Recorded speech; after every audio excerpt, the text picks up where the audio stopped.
All right, so if you're just joining us, this is what is happening at this moment. The heat of the India-Pakistan war is on and it is being felt on the ground.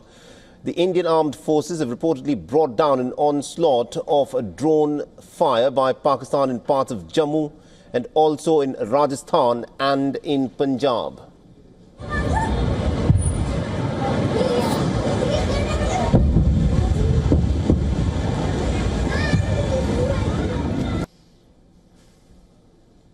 The blackouts have been enforced as Pakistan has reportedly carried out saturation drone attacks over Jammu.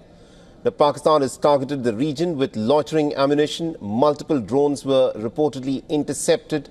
The locals reported lights streaking across the sky, indicating interception of the incoming projectiles.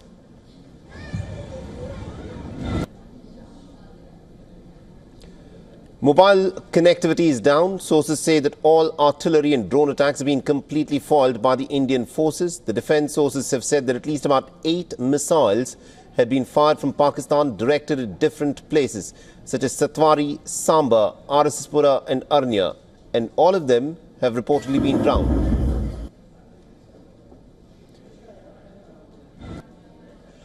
Now, artillery and drone attacks have also been reported in Udhampur, Jammu, Akhnur, Pathankot, in addition to blackouts that have been imposed in Srinagar, Jalandhar and Chandigarh.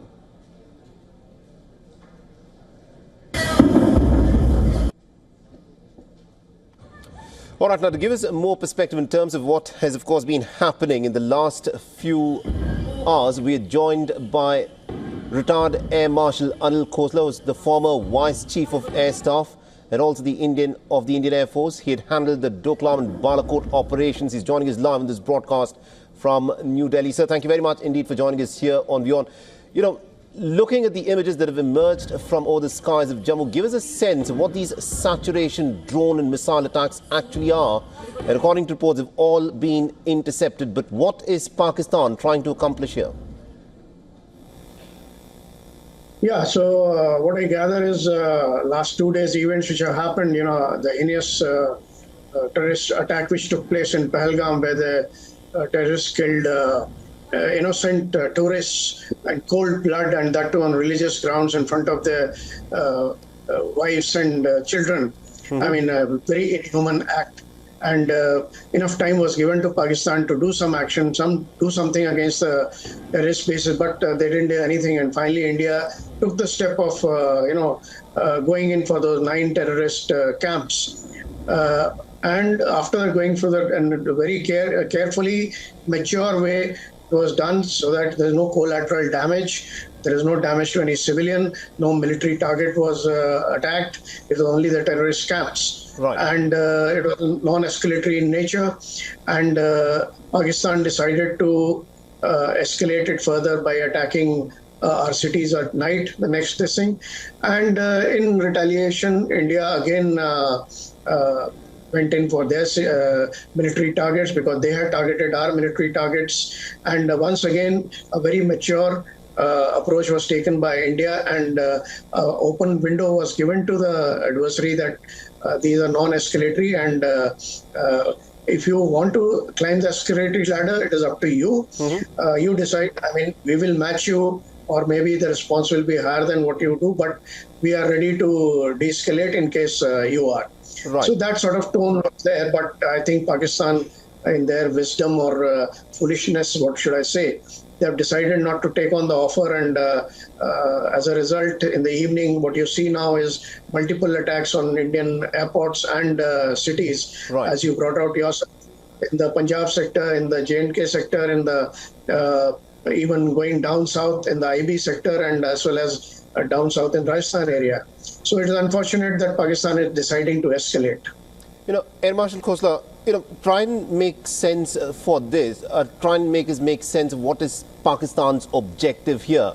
By carrying out what is now being described as a saturation attack, effectively hitting places in Jammu, in Punjab, in Rajasthan, amongst other places. Is Pakistan clearly saying that it wants to go up the escalation ladder? Are we reaching a point of no return, so to speak, that there is not going to be a possibility of de-escalation if Pakistan continues to do what it has been doing in the last 24 hours? Actually, this question should be posed to Pakistan Army Chief Asif Munir, and I think when you have an irrational, desperate man running the show, this is the result. Why I call him irrational, desperate is the Pakistan economy is in doldrums. They have internal issues. The Pakistan Army's credibility is down. They have external issues. They are surviving on borrowed money. And in these sort of conditions, it's a desperate situation. And this man decides to escalate tension with the neighbor. I mean, it's a really irrational behavior. And how can you fight adversary with borrowed money? I don't understand. And why is he putting his country to, subjecting his countrymen to this sort of a torture, and also taking the country back as it is, the country is in doldrums. So it's a very, very irrational approach, and very, very, I mean, he had a chance, he had the window to de-escalate, but I think he has decided to escalate further. So India's stance is very, very clear at the moment that we are against the terrorism. We have not attacked military targets initially, but if you escalate, the sentiments are very, very strong. The heinous act which you committed. I mean, the sentiments are, in case there is escalation, so be it.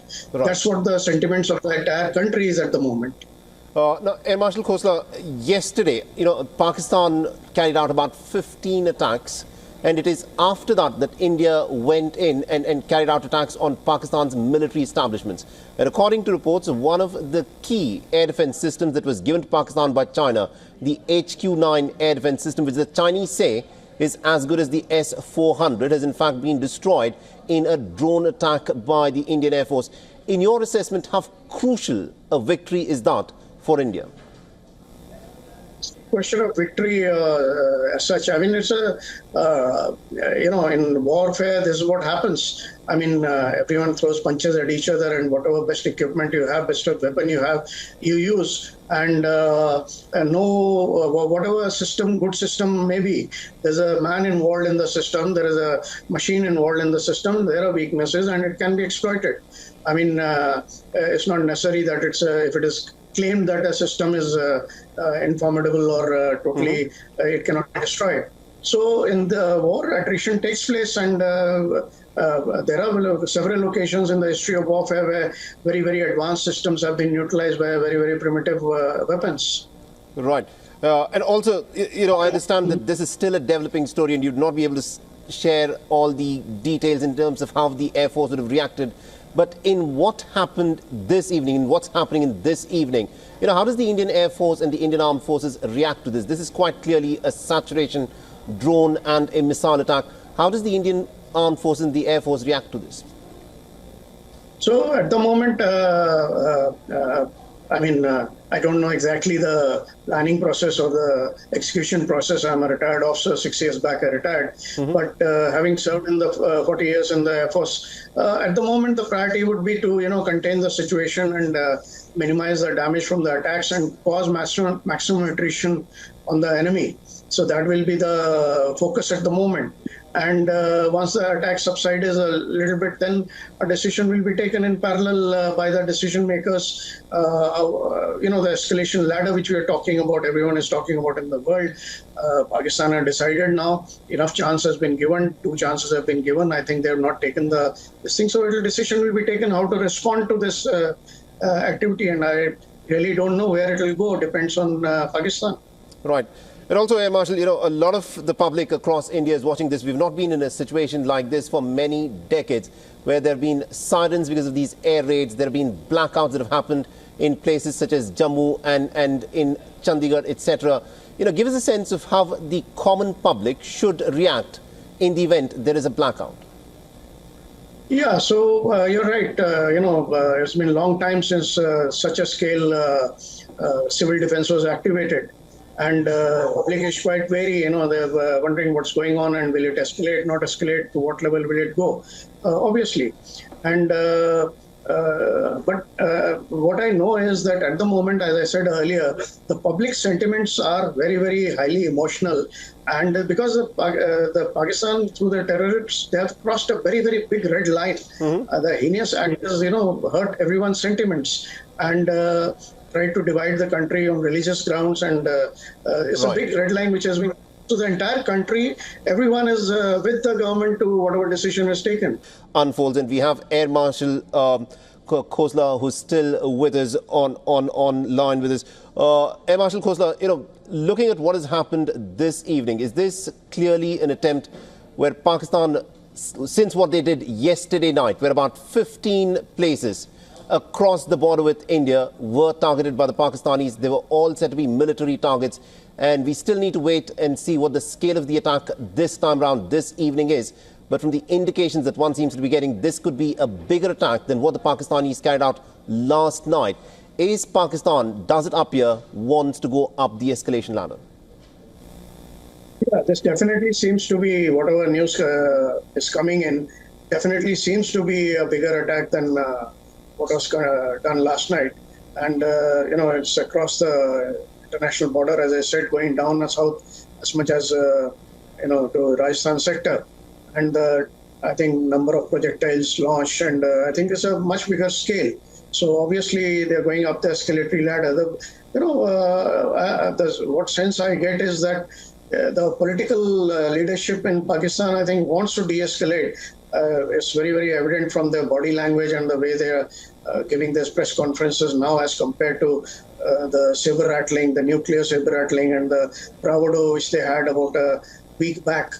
Compared to that, their body language is much mellowed. Even the press conference given by the military person was sounding very de-escalatory and reconciliatory. But evening, they've done something different altogether. So obviously, they have decided to go up the escalatory ladder, and now India will give appropriate whatever response it has to give. And also considering that the S-400 air defense and missile systems have been activated in taking down some of the missiles that have been fired from Pakistan. For the layman who does not understand what the S-400 air defense system actually is, does it indicate that Pakistan is trying to fire some of its more advanced and heavier missiles in striking targets in India?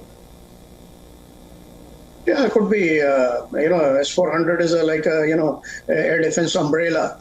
And multiple umbrellas in one system with the, radars capable of picking up enemy projectiles of different sizes, different radar cross-section at different ranges, and also matching weapon systems of different ranges. So you can say it's a system which is composite system, like a AD system, which has smaller umbrellas, it has bigger umbrellas. So it's a full integrated air defense system, which is the new concept now. Right. And obviously, it is able to engage multiple targets. So what Pakistan is trying is to maybe defeat it by increasing the number and maybe heavier weight of attack.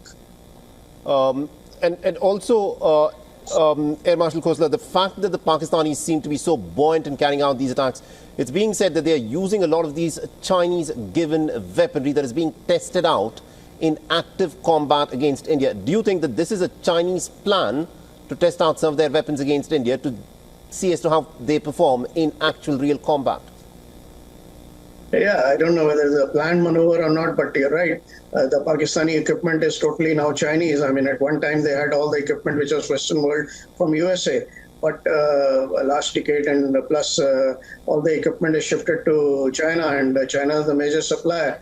Not only their platforms, their weapons, their systems, as well as their defense industry is supported by China. And it's become totally reliant on China.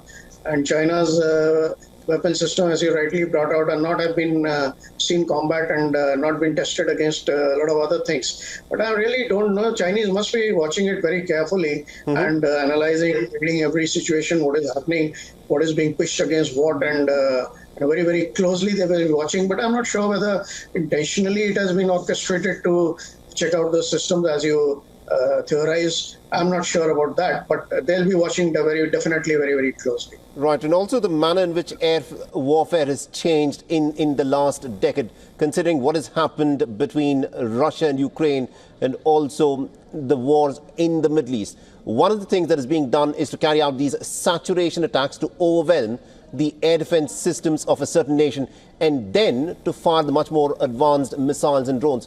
Do you think India at this moment is prepared to deal with saturation attacks? Yeah, you're right. The warfare has totally changed. It's actually becoming no-contact warfare, where the surface forces or the face-to-face, eye-to-eye contact is not there, and punches are exchanged by long-range vectors of different types, different caliber, different ranges, and that is what is happening. So what is happening is the air defense is also evolving along with that to cater for these multiple threats. And the air defense spectrum is changing from sub-conventional, like what Hamas did, to enter Israel, some conventional paragliders and others. On the other end, you have hypersonic weapons coming in. So the ballistic missile defense and to deal with hypersonics, the whole spectrum is increasing. On the other side, third dimension, the space warfare. So the entire AD spectrum is also changing along with this kind of warfare. And obviously, when like if you notice now, even the surface forces have not come eye to eye or started attacking each other. It is still, and even in Russia-Ukraine war and Israel-Hamas war also, if you notice, the war carries on for a long time, and it's not a high-tempo engagement war. It is just, attack with these long-range vectors and a punitive action by the other side. And tempo keeps varying. So that is what is happening in the warfare. Interesting that you point out the tempo of the war, because, looking at how Pakistan has carried out its attacks yesterday night and again this evening, it does appear to be escalating. But, if you were to stick your neck out and predict as to how this would go forward, do you think Pakistan is looking for a much bigger escalation, or do you think this is the kind of attacks that it would want to carry out, a few drones here and there, and then sit down and wait back to see as to how India would respond? I really don't know what is the intention is. As I said, he's a very irrational and desperate man who's deciding what is happening. But I know for one thing, Pakistan is living on borrowed money. And you can't fight a war with borrowed money. The people who are, giving the doles, they also have a responsibility towards them. They have also some restrictions and all. And how long can China support them monetarily as well as militarily? So these are the factors which determine, to my mind, Pakistan is not in a position to have a full-scale protracted war for a long duration. Pakistan may not be in a position for a long duration war, but India has been planning for a two-front war with China on one side and Pakistan on another. But considering that Pakistan is now effectively fighting with all Chinese weaponry, do you think the Chinese would want to tie India down by giving the Pakistanis weapons to carry on this kind of a low-intensity conflict? So China is known to, have China and Pakistan, they claim that they have a very, very thick relationship. They keep quoting that it's stronger than steel, deeper than the sea and whatnot. And China has been diplomatically, covertly, overtly, in every way, supporting Pakistan in every of its endeavor. Even if you see now also even that Pahalgam attack which took place, the statement was very, very neutral. More tilted towards Pakistan side rather than India. So there are a lot of dynamics involved with it. And we'll have to wait and see how the thing pans out.